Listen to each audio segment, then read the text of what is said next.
For the door animations, if you click on the door animation rollout, you'll notice, so we're not using tile animations, we're using specific to the door. Because the door has a static and a mover option, and this is one of those things as a developer side, if you're selling tiles, you could do just a specific door. However, if you want to make it where it's kind of, you double the usage of it, then you can do a static door and a mover door in the same tile set. For the static, we have a at start. So notice for mine, I've just labeled all of them static and mover. So the static, we have static at start. And this one, this is a looping animation, meaning that at the start it's going to loop until you get to a point where it says move to end. So we're going to do a static move to end. We have a static at end looping. So once it gets to the end, it's going to continue looping in that animation mode. We have a static move to start. So something static, let's see, oops, move to start. Something to take note of on the static portion is that there is a static move to end and a static move to start.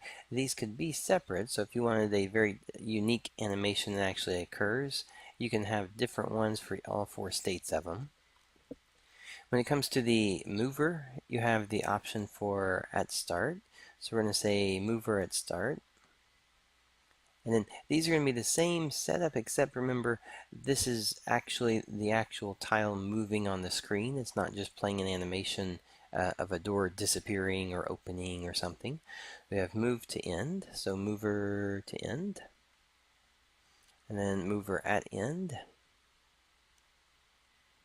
And mover to start. And then we have the pause animation that occurs right here. Go down to our pause. Alright, so those are going to be the basic pieces that you have for your animation for the door animation. Now there's also the item, whether it's a key, a lever, or some other type of element to use to open it. You also have door audio, which allows you just to choose for the same pieces here. You can change the audio type to play a specific element for you. Alright. And then you have the door text. Door text means that when the player walks up to the door, do you want a default text that says the door is locked, door is opening? As a for instance to remember, you have an option that says the text for door that says door needs. Door needs, you don't need to actually say how many keys it needs. It's going to just, it'll register and find out how many are still left or how many are required and show that value for it. And then the ending of that statement, if you want to place an ending to it, you can show that as well. And then showing the message and choosing which ones you want to use for it. So if you want to use each one, check them all and then have a text for it, it'll show up for them. Alright. And then again, you'll have the options for your font colors, your sizes, and all those good things. Alright, so that's going to be the basic pieces for the door animation, and then just kind of the setup for walkthrough on the audio and the text.